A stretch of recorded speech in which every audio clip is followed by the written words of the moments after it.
돌아가서 함께합니다. 사흘 동안 보지 못하고 먹지도 마시지도 아니하니라. 아멘. 오늘은 사울의 회심이라는 제목으로 하나님 말씀을 함께 나누겠습니다.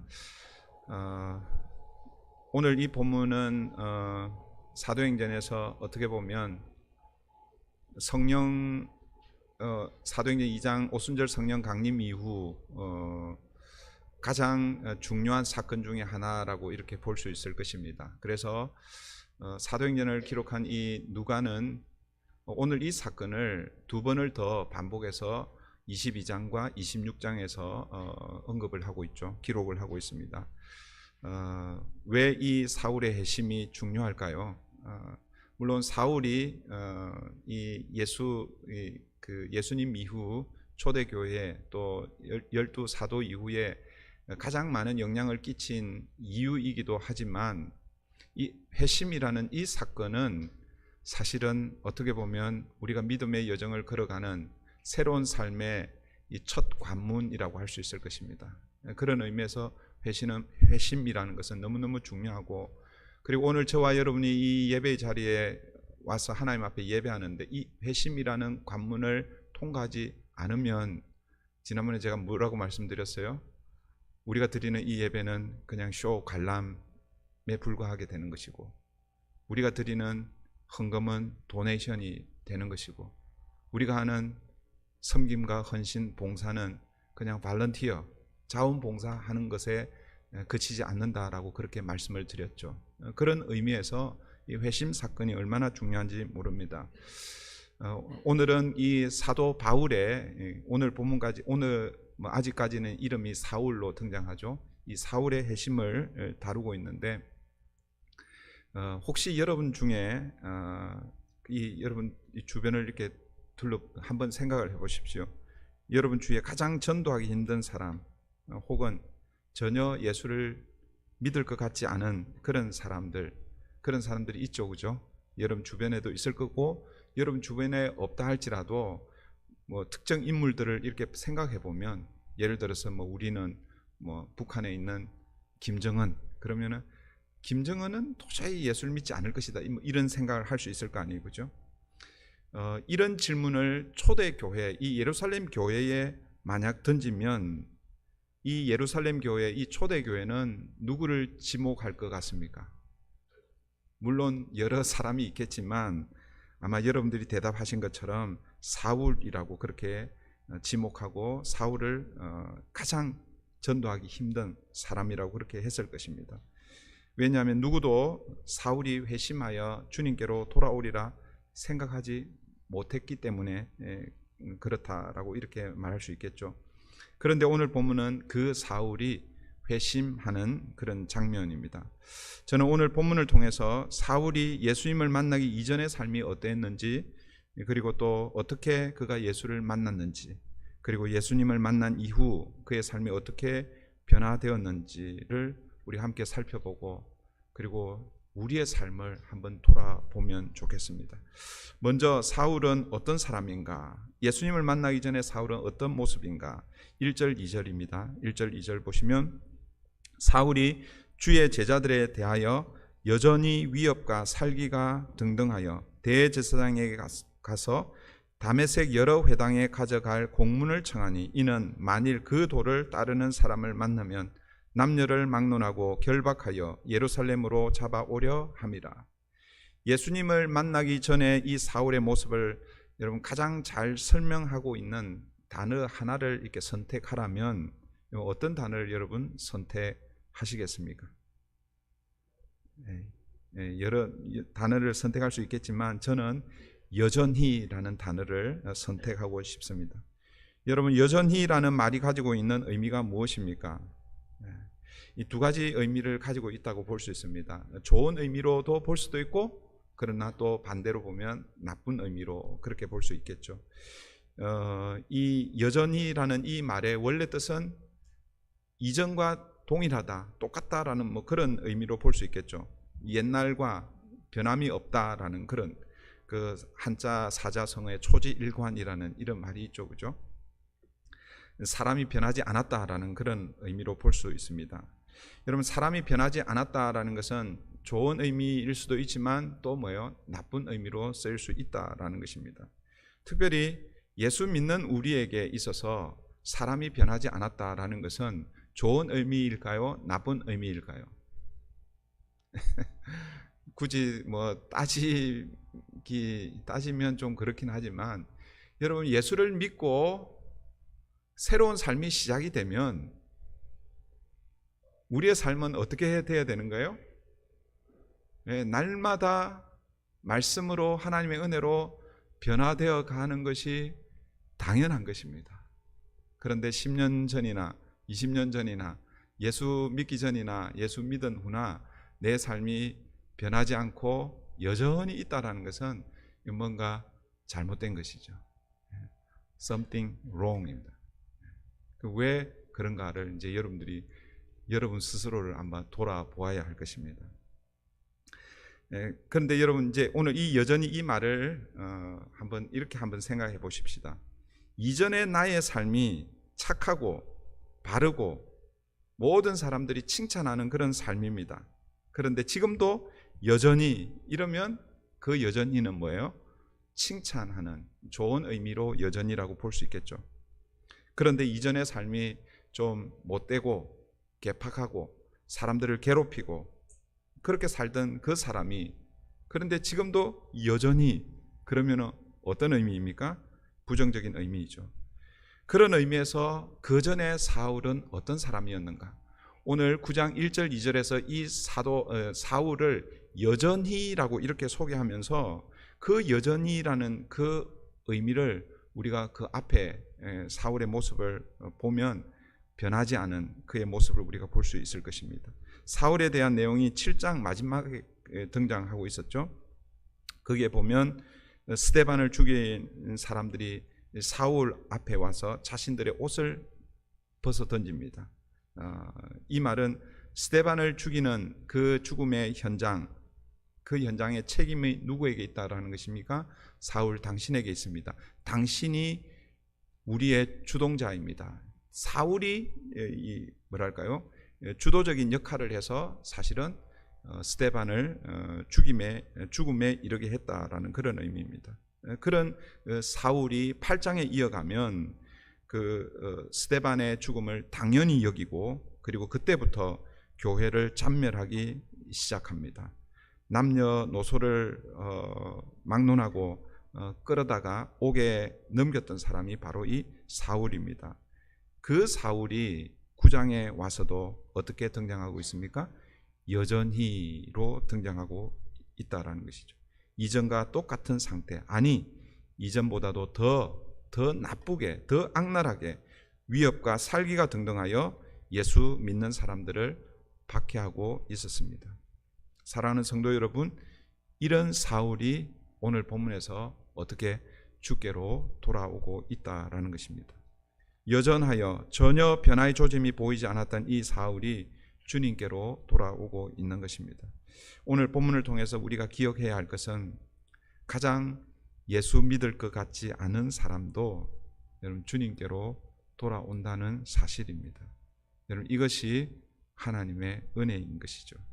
사랑하는 성도 여러분, 혹시 여러분 가운데 가까이 있는 사람들도 있을 수 있죠, 그죠?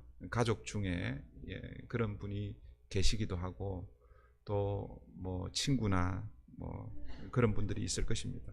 그런데 혹시 여러분 가운데 포기하고 우리 자녀는, 혹은 내 남편은, 혹은 내 친구, 저 친구는 아무리 해도 주님께로 오지 않을 거야, 이런 분들 혹시 있습니까? 그러나 포기하지 마십시오. 여러분, 하나님의 은혜가 임하면 변하지 않을 사람이 없다라는 것을 여러분 기억하시기 바랍니다. 사울의 이 회심의 첫 번째 모습은요, 예수님을 만나기 이전의 모습입니다. 그 다음 두 번째, 사울이 주님을 만나게 되는 과정을 오늘 본문이 소개하고 있는데, 그 주님을 오늘 본문에서 어떻게 만나고 있는가?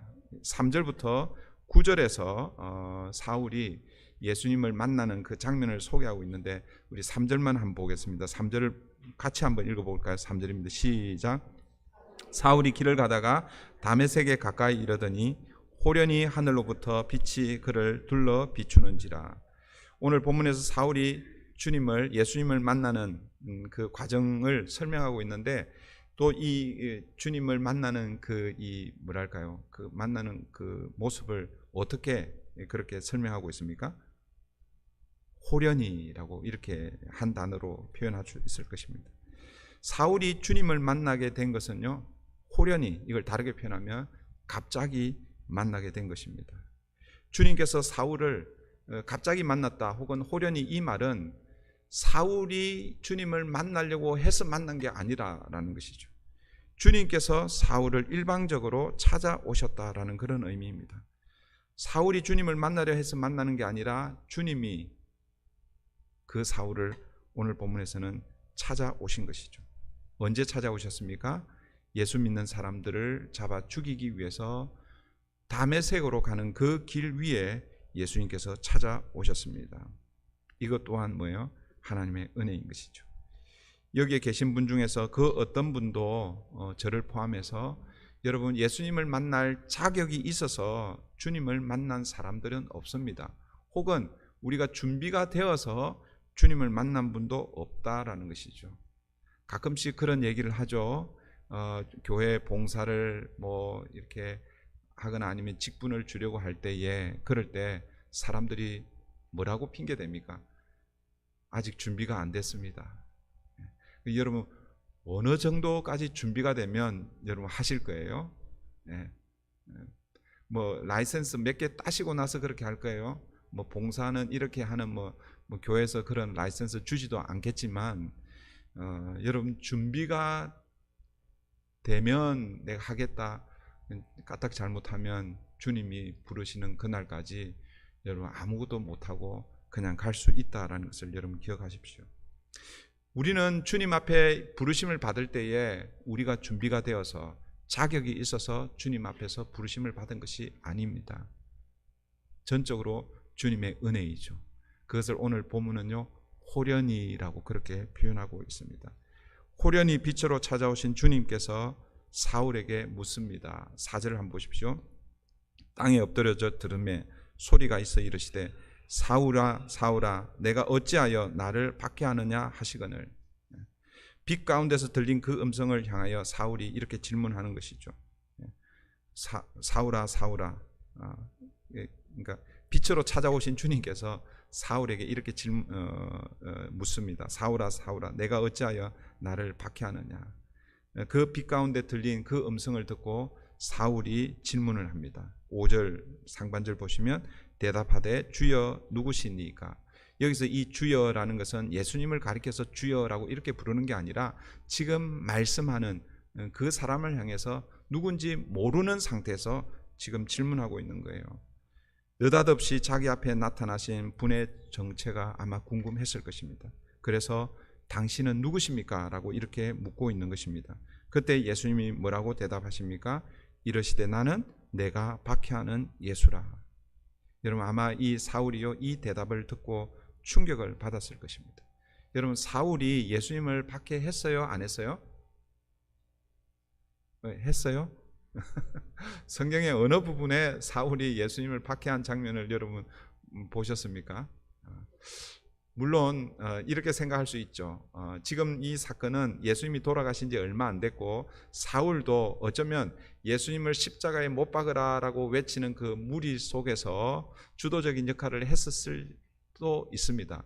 그러나 여러분, 물리적으로 예수님을 박해하거나 그렇게 하지는 않았습니다. 그죠? 그런데 예수님께서 사울에게 이렇게 말씀하시는 거예요. 나는 내가 박해하는 예수다. 예수님은요, 이 대답을 통해서 성도들이 당하는 고난과 박해를 자신이 당하는 박해로 그렇게 인식하고 있다라는 것이죠. 이것을 다르게 표현하면 우리가 당하는 이 고난의 현장, 우리가 당하는 그 박해의 현장에 누가 함께 하신다라는 그런 의미입니까? 주님이 함께 하신다라는 것입니다. 그런 차원에서 볼 때 성도는요, 또 더 넓게 하면 교회는 주님의 무엇입니까? 몸인 것이죠. 몸. 그래서 교회는 주님의 몸이라는 게 바로 이런 의미인 것이죠. 당신은 누구십니까? 라는 이 물음을 통해서 예수님은 나는 예수다라고 이렇게 대답할 수 있잖아요, 그죠? 그런데 예수님은 그렇게 대답하지 않으시고 나는 내가 박해하는 예수다라고 그렇게 말씀하십니다. 이렇게 말씀하시는 것은 두 가지 의미가 있는 것이죠. 물론 사울이 지금 내 앞에 나타나셔서 묻는 그분이 누구신지를 예수님이 자신을 드러내는 그런 장면이기도 하지만, 또 다른 한편으로는 사울 자신이 누구인지를 스스로 보게 하는 그런 의미가 있다라는 것입니다. 무슨 의미냐면, 지금 예수님께서 나는 예수다라고 이렇게 말씀할 수도 있지만 나는 네가 박해하는 예수다, 이 말은 어떤 의미입니까? 지금 사울에게 지금 말씀하고 있는 것이죠. 지금 네가 무엇을 하고 있는지, 네가 누구인지 너 스스로 볼 수 있도록 그렇게 예수님 말씀하신 것이죠. 그러니까 사울이 어떤 존재인지를 지금 주님은 자기가 누구인지를 드러내시면서 사울 자신을 보게 하고 있다는 것입니다. 그러니까 지금 사울은 어떤 자입니까? 사울은 다메섹으로 올라갈 때에 하나님 앞에 열심 있는 자로 그렇게 생각하고 그렇게 올라갔습니다. 예수 믿는 이 당시에는 유대교가 주류이고, 이제 나사렛이라는 그 시골 동네에서 예수라는 청년을 통해서 일어난 이상한 이 운동이 일어나고 있는데, 예수가 죽으면 끝날 줄 알았는데 그를 따르는 무리들에 의해서 지금 어지럽게 하는 거예요. 그래서 하나님을 향한 열심은 이 유대인들을 어지럽히는 저 사람들을 잡아 죽이는 것, 이것이 뭐예요? 하나님을 향한 열심이라고 그렇게 생각하고 다메섹으로 지금 이 사울은 가고 있는 것입니다. 그런데 예수님께서 네가 박해하는 예수다, 하나님을 향한 열심 있는 자가 아니라 너는 박해하는 사람이다, 박해자 사울로 그렇게 예수님께서 사울을 자신을 보게 하고 있다라는 것이죠. 사랑하는 성도 여러분, 예수님을 만나게 되면 제일 먼저 우리에게 찾아오는 인식은요, 내가 누구인가라는 인식입니다. 사랑하는 여러분들은 누구입니까? 예수를 만나기 전에 여러분은 누구였습니까? 좀 괜찮은 사람이었습니까? 뭐 사회적인 어떤 지위도 있고, 또 뭐 열심히 일해서 먹고 사는데 어려움이 없고, 그리고 또 사람들 혹은 뭐 가족들, 자녀들로부터 뭐 존경까지는 아니다 할지라도 자녀들하고 좋은 관계를 가지고, 또 주변에 여러분들의 사랑이라고 그래야 되나요? 하여튼 여러분들의 것들을 나누면서 다른 사람들하고 이렇게 좋은 관계 가운데 그렇게 사는, 그래서 특히 흠잡을 데 없는 그런 사람들로 여러분 자신을 그렇게 여기고 있습니까? 그런데 우리는 이것을 꼭 기억해야 합니다. 예수를 만나기 전에 우리는 누구인가? 다 뭐예요? 박해자 사울이었다라는 것입니다. 박해자 사울이라는 이 말은 다르게 표현하면 예수를 십자가에 못 박으라, 예수를 십자가에 못 박은 자라는 것이죠. 이걸 또 더 노골적으로 얘기하면 우리는 죄인이라는 것입니다. 그리고 그 죄인도 그냥 죄인이 아니라, 그냥 좀 괜찮은 죄인이 아니라 어떤 죄인이라고요? 100% 죄인이라는 거예요. 나는 죄인이지만 그러나 저 사람들하고는 좀 다른 죄인이야. 그래도 나는 교양 있는 죄인이야. 나는 좀 괜찮은 죄인이야. 아니에요. 죄인은 뭐예요? 다 똑같은 죄인입니다.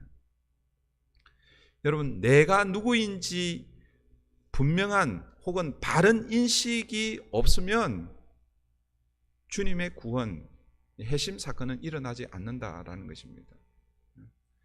오늘 예수님께서 사도 바울을 만나 주시는데, 그 만나 주시는 그 현장에서 주님은 그 사울이 누구인지를 분명하게 드러내시는 거예요. 어떻게 드러내십니까? 자신을 드러내면서 사울이 누구인지를 보게 하는 것입니다. 나는 내가 박해하는 예수다. 여러분, 오늘 우리가 말씀을 읽고 또 설교를 듣고 또 개인적으로 하나님의 말씀을 공부할 때 성경을 읽는데, 성경을 읽으면서 나는 괜찮은 사람이네. 이런 분들 혹시 있습니까? 그러면요, 성경을 잘못 읽고 있는 것입니다. 성경을 읽으면서 하나님의 놀라우심, 하나님의 그 위대하심, 그 하나님의 은혜를 발견하고, 그리고 반면에 내가 누구인지, 나는 목이 곧은 백성이구나, 나는 교만한 자이구나, 나는 하나님의 은혜로는 살 수 없는 자이구나, 이것을 깨닫는 것이 성경을 보는 이유입니다. 날마다 말씀을 통해서, 물론 요즘은 위로, 또 당신은 사랑받기 위해 태어난 사람, 이런 말씀이 사실은 더 사람들이 듣기 좋아하고, 그리고 또 그 말씀을 통해서 힘을 얻는 경우도 있습니다. 그러나 여러분, 그것은 충분한 복음이 아닙니다. 여러분, 복음은요, 내가 누구인지를 분명하게 깨닫는, 그것이 복음인 것이죠. 회심 사건은 바로 여기서부터 시작되는 것입니다. 사울은 예수님의 대답을 듣고 그때 저는 이미 회심이 일어났다라고 믿습니다. 그걸 어떻게 알 수 있느냐? 다시요. 사울이 빛 가운데 주님의 음성을 들었습니다. 사울아, 사울아, 어찌하여 나를 박해하느냐라고 했을 때, 당신이 누구신데 그렇게 말씀하십니까? 나는 네가 박해하는 예수다. 이 음성을 들었을 때에 저는 그때부터 이미 사울의 그 속은 회심 사건이 일어났다라고 믿습니다. 어떻게 알 수 있는가? 그의 두 번째 질문을 통해서 알 수 있습니다. 물론 오늘 본문에서는 사울의 두 번째 질문이 나와 있지 않습니다. 그런데 아까 제가 말씀드렸죠. 오늘 이 사건이 사도행전 22장 그리고 26장에 두 번에 걸쳐서 소개가 되고 있는데, 22장에 사울이 첫 번째 질문을 하고 나서 그 질문에 대한 대답을 듣고 이어서 두 번째 질문을 하고 있습니다. 그러니까 예수님을 만나고 나면 내가 누군지 깨달은 사람, 다르게 표현하면 회심을 경험한 사람은 이 두 번째 질문을 던져야 한다라는 것이죠. 그 두 번째 질문이 무엇인가 하면 사도행전 22장 10절에 나와 있습니다. 사도행전 22장 10절 여러분 나중에 한번 보십시오. 내가 이르되 주님 무엇을 하리이까? 질문이 굉장히 좀 빨리 이렇게 지나가죠.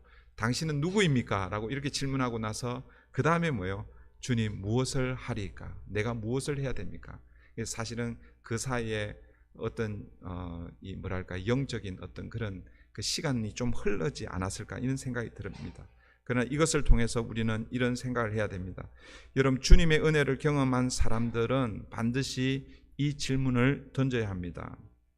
주님의 은혜를 경험하고 회심을 경험하고 내가 누구인지 깨달은 사람, 나는 철저한 죄인이구나, 그래서 주님의 도우심이 아니면 내가 살 수 없구나, 그 주님의 은혜로 구원을 받고 이제는 하나님의 백성으로 사는 사람들은 반드시 이 질문을 다시 던져야 한다라는 것이죠. 이 질문은 이런 질문인 것이죠.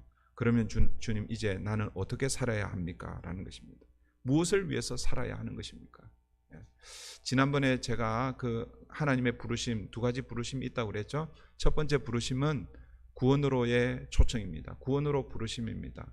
그 구원의 부르심에 응답한 사람들은 두 번째 부르심에 또 응답해야 된다고 그랬죠. 이걸 오늘 우리에게 적용을 하면 첫 번째 질문과 두 번째 질문입니다. 첫 번째 질문은 주님을 만나기 위한 질문입니다. 당신 누구십니까? 그리고 두 번째 질문은 나 어떻게 살아야 됩니까? 사명으로에 대한 질문이다라는 것이죠. 구원받은 사람들은 하나님의 부르심의 목적에 합당한 삶을 살아야 하는 것입니다. 여러분, 구원받은 것에만 만족하며 살아서는 안 된다라고 그렇게 제가 늘 말씀을 드렸죠. 하나님이 구원하신 목적이 분명히 있다라는 것입니다. 그러므로 우리는 구원받은 이후 어떻게 살아야 하는지 날마다 물어야 하는 것이죠. 하나님, 제가 무엇을 해야 합니까? 무엇으로 하나님께 영광을 돌려야 합니까? 이렇게 질문해야 하는 것이죠. 그 다음에 이제 세 번째로 주님을 만난 이후 사울의 삶 어떻게 변화되는가, 어떻게 달라졌는가. 오늘 본문 이후부터, 물론 이제 10절부터 다음 주에 우리가, 다음 주는 부활주일이니까 다른 말씀을 할지 아니면 이어서 할지 아직 결정을 못했습니다. 이 사울의 회심에 포함이 되어 있는 장면이고, 그 다음에 이제 20절부터 그가 어두웠던 눈이 다시 밝아지고 그 이후에 이 변화받은 삶의 모습이 20절에 소개가 되고 있죠.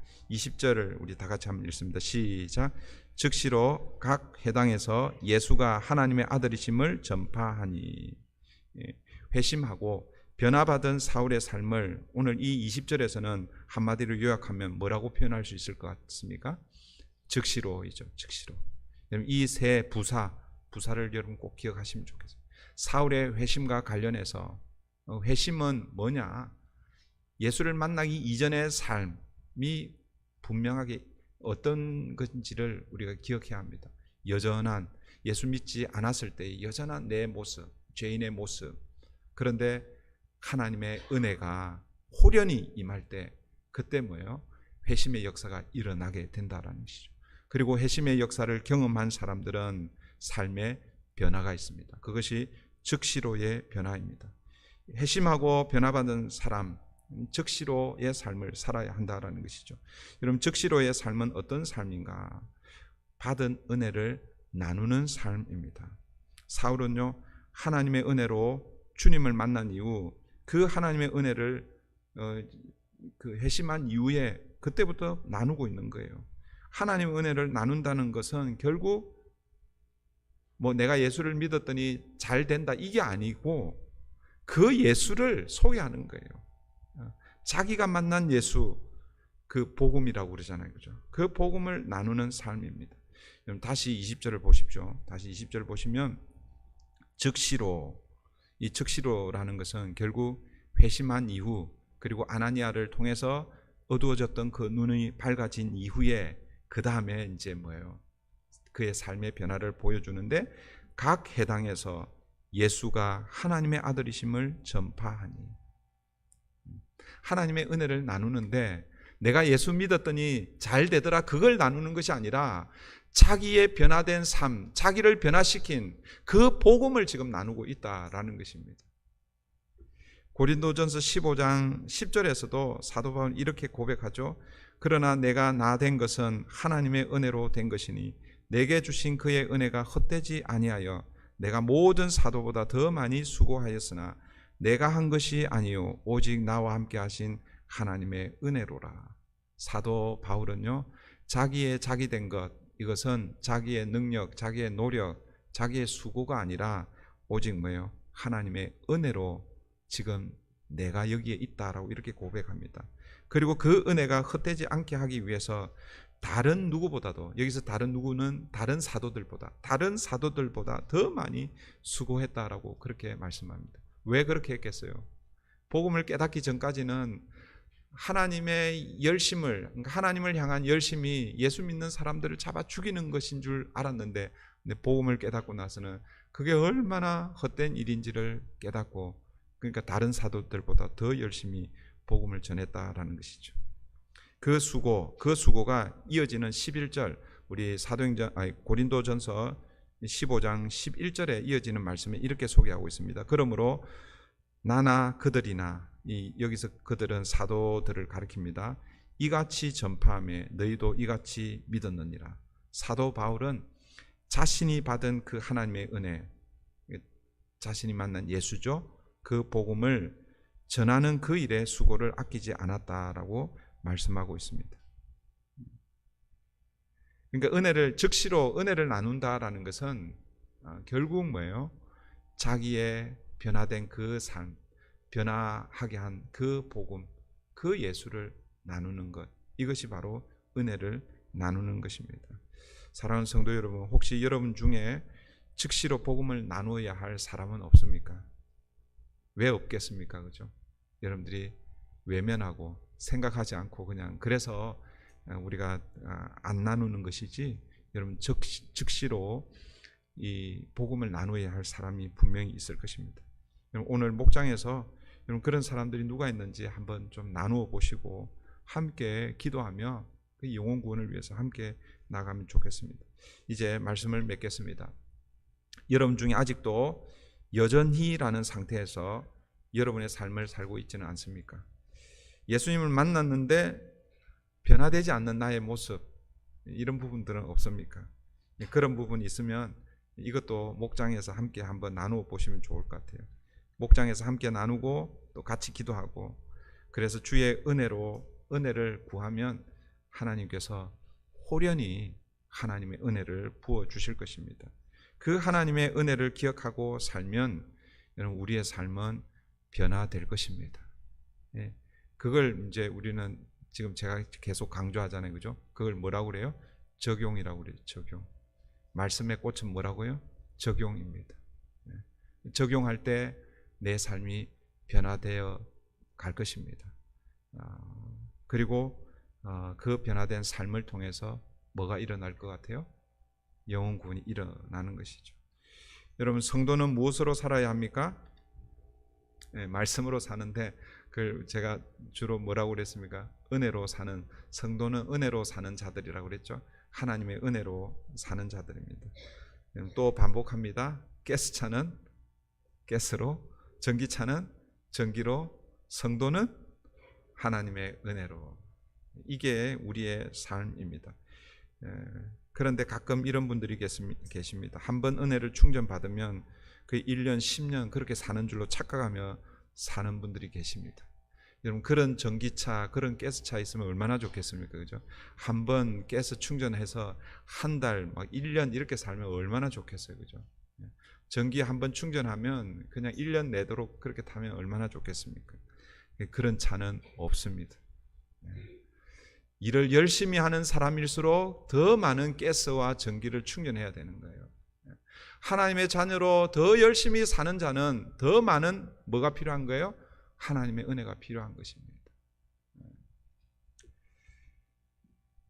그래서 예배의 자리, 말씀의 자리, 기도의 자리를 여러분 사모해야 되고, 그곳에서 하나님의 은혜를 충전받으십시오. 하나님의 은혜를 충전받고 하나님의 은혜를 경험한 사람은 그 자리에 머물러 있지 않죠. 그 자리에서 일어나서 즉시로의 삶을 살게 되는 것입니다. 그래서 우리는 교회로 모여 예배를 통해서 뭘 받고? 은혜를 받고, 그리고 교회로 흩어져서 그 받은 은혜를 나누는 거죠. 주님의 증인의 삶을 살아야 하는 것입니다. 이것이 여러분 교회된 저와 여러분이 해야 할 일입니다. 그래서 여러분 모이면 예배하고 흩어지면 전도하자. 이게 좀 부담이 되는 그런 구호이긴 한데, 조금 유화시키면 교회로 모여서 예배를 통해 우리가 은혜를 누리고, 그 다음에 다시 교회로 흩어져서 여러분의 가정과 여러분 삶의 터전, 직장, 비즈니스 현장에 여러분 그냥 가는 게 아니라 교회로 가는 거예요. 교회로. 여러분들은 다 뭐예요? 하나님의 교회입니다. 조금 더 하면 브릿지 교회입니다. 브릿지 교회로 여러분의 삶의 자리에 가서 여러분이 받은 그 은혜를 나누는 것입니다. 예수 믿으니까 잘 된다, 이건 나누는 것이 아니라 그 예수님 때문에 내 삶이 변화되었습니다. 이것을 나눌 때에 무엇이 일어날까요? 영혼 구원이 일어나는 것입니다. 그래서 오늘도 말씀의 꽃은 적용이고, 적용의 결과는 영혼 구원으로 나타나야 하는 것입니다. 여러분, 교회가 세워졌습니다. 다르게 표현하면 내가 예수를 믿었습니다. 그럼 거기에는 반드시 뭐예요? 새로운 생명이 태어나야 하는 것입니다. 저는 우리 교회 요즘 지금 기도를 이제 좀 다시 새벽마다 이제 시작을 합니다. 두 가지 기도를 이제 시작하는데, 첫 번째는 하나님의 은혜로 살게 해주십시오. 제가 이 기도를 언제부터 시작했냐면 2004년부터 시작했습니다. 2004년이 언제였냐면 제가 그때 목사 안수를 처음 받은 해입니다. 목회를 하나님의 은혜로 하게 해주십시오. 그렇게 기도를 시작했는데, 그런데 이 기도가 시간이 가면서 잊어버리는 거예요. 그런데 어느 세미나에 갔었는데, 그 세미나에 참석했을 때 그 세미나 강사 목사님이, 여러분 이름만 대면 다 아시는 목사님이십니다. 물론 이제 이미 작고하신 분인데, 이분은 인간적인 눈으로 보면 이미 크게 목회를 성공하시고 존경을 받고 그러는 분입니다.